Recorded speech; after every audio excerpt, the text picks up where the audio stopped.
let's get into the program about indoor, non-edible plants that can be grown year-round, Holly. Yeah, so you, you want to, it's nice to have plants in your home for many reasons. Sometimes they purify the air. Sometimes they just provide you some nice color.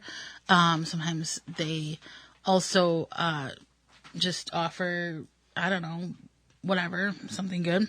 So one thing, you can kind of categorize different areas of your home. So if you're looking for like a plant to put in the family room or the den or more of a communal space, or like a TV room, one would definitely be the peace lily. And well, I think we need to disclose here before we get into identifying these plants.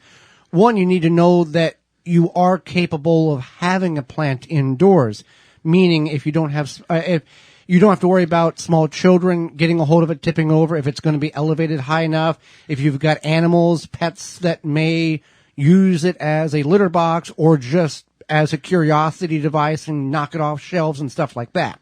Right, for sure. And some plants do have a chance to be poisonous. Correct. So that's something to keep in mind as well. If you have a curious pet or child that might eat the plant, it might not be good.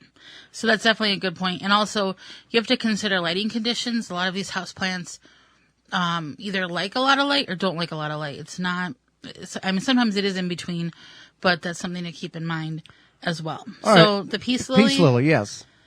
It's good for different lighting situations. It's very low maintenance, and it has nice little smooth green leaves. And it's a pretty well-contained plant. It doesn't get out of control or anything. Now, with these plants, you kind of need to know a little bit about the environment, like you talked about, but also the temperature. Are you in Southern California? Is it going to be air-conditioned a lot of portion of the year? Are you in Minneapolis, Minnesota, where you're going to have, the air conditioner on for part of the year and then the heat on, and what type of heat? Because these plants all are affected very differently by those climatary differences. So we want to keep aware of that. Now, where can we'll name these off, where's a good place to find these types of plants if they want to purchase it? We're not necessarily starting these from seed.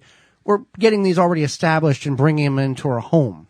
Well, there's a lot of options for you. A lot of big box stores do have a houseplant area.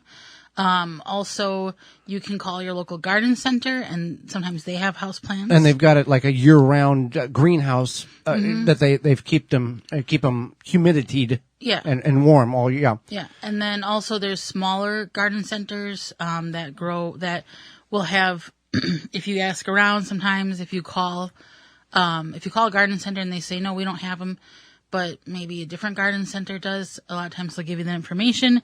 There's different groups on Facebook, social media, where you can find plant groups, things like that. All right, what's the next one on our list? It's called the golden pothos, and what this is... It's Pothos. Yeah, and it's really good for clearing pollutants out of the air. In fact, even NASA has done research that it is good for clearing the impurities out of the air. Okay. Bamboo palm. Yep. So this is another one that NASA likes, and it purifies the air. It does need to be more carefully watered, and it just makes a nice living room plant. Well, now bamboo. There's two types of bamboo that you can grow outdoors. There's a controlled type of bamboo, and then there's a very invasive bamboo that even the strongest weed-killing company in the world has said, good luck with that. It's very, very invasive. So if you're going to plant bamboo outside, you want to do it in a very large container and not in the ground if you are at all concerned that it's going to spread with runners, because you may plant it by the mailbox, but by dinner time, some of these bamboos will run underneath the house and in the backyard because they're so invasive. I'm being exaggerating, but it doesn't take much time. So we want to be cautious. It's a bamboo plant. It's a bamboo plant, yeah. But I just want to put that warning out because people, bamboo's pretty, let's plant it. No, don't do that. Put it in a container. But bamboo palm can be grown inside.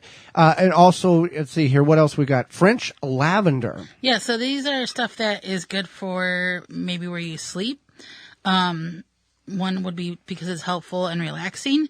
It's a relaxing plant, more or less. And then also because it does remove toxins from the air. So French lavender, and people find lavender to be a calming scent. So that is a plant that you could have near where you sleep to be calming. Now, when we say clean the impurities out of the air, we're talking the air you breathe out, maybe some dust or that type of thing. We're not talking about that you go through a pack of cigarettes a day and it's going to purify the air in your house. It doesn't do that. No. So this is like just common, whatever's floating around Right. here. Just to be clear that these plants aren't miracle workers. Right. So that another one here is The snake plant. And everybody has seen this plant. It looks like kind of like little leaves shooting up out of the pot. Like kind of more pointy looking leaves. I don't really know how to describe it. because it's not mother-in-law's tongue. No. Maybe. I don't know. I just know it's known as a snake plant. Okay. So it's good for a corner if you want to put a plant in a corner because it kind of stays more contained as well. Vertical and it doesn't spread out Right. like some of these will. And so, if you're thinking about, you've been spending a lot of time at home and you're like, I want to redecorate or I want to spruce something up, think about getting a plant. Think about perhaps getting some sort of hanger for that plant or just rearranging around the plant. And sometimes that can be a nice focal point. And you do have to feed these plants. Each of these type of plants require different fertilization regimen and moisture. Some of these plants like a lot of moisture in the soil. Other ones do not like as much. Some of them like that wet time and then that dry time.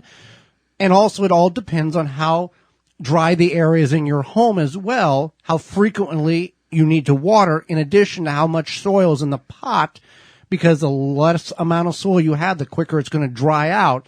So these all are factors because we see this happen in the springtime in the outdoor world of gardening, where you go to the garden center and you see these people buying these hanging baskets and they're beautiful, and then they forget to water them, and then they are on the side of the road because they just chucked the whole thing out there and said, well, it died and I'm a terrible gardener.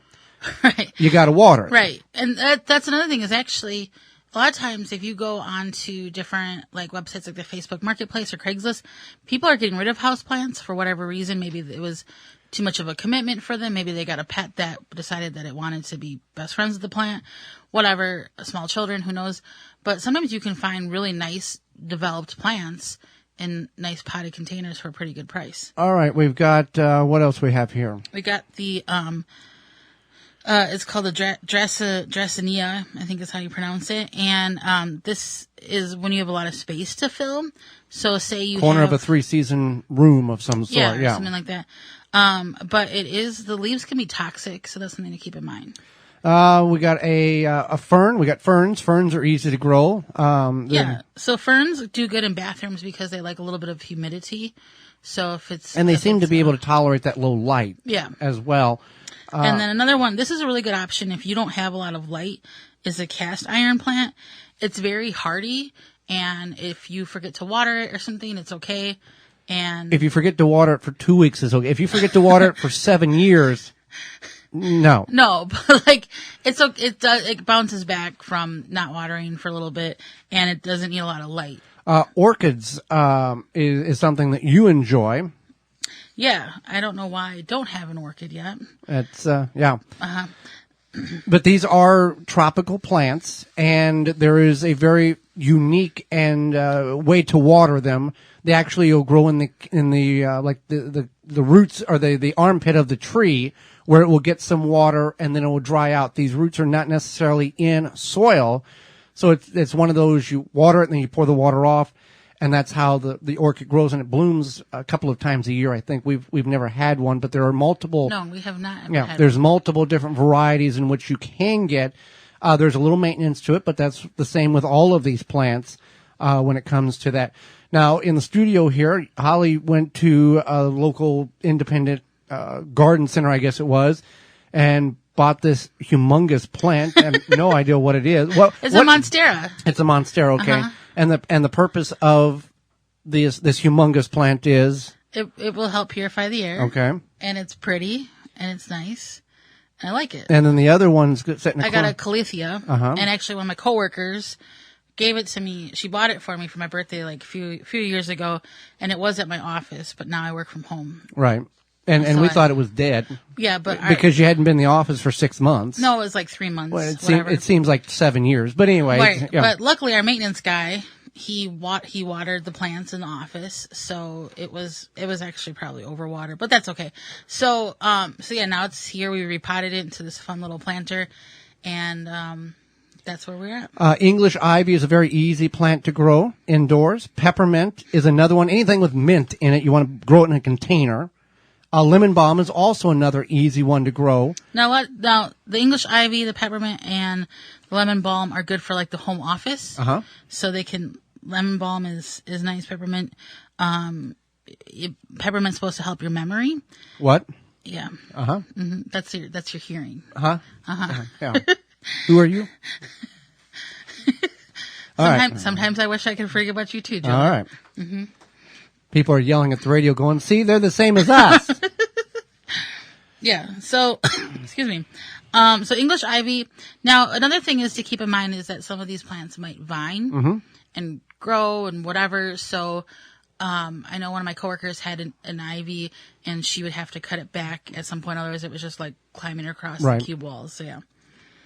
So there's just a list of and there's hundreds of different types of house plants in which you can grow on the non-edible side of the realm, and it's nothing wrong with a non-edible plant. It does a lot of benefits as well as add something to look at in the cold months that soon will be upon us. For more information, please visit thewisconsinvegetablegardener.com.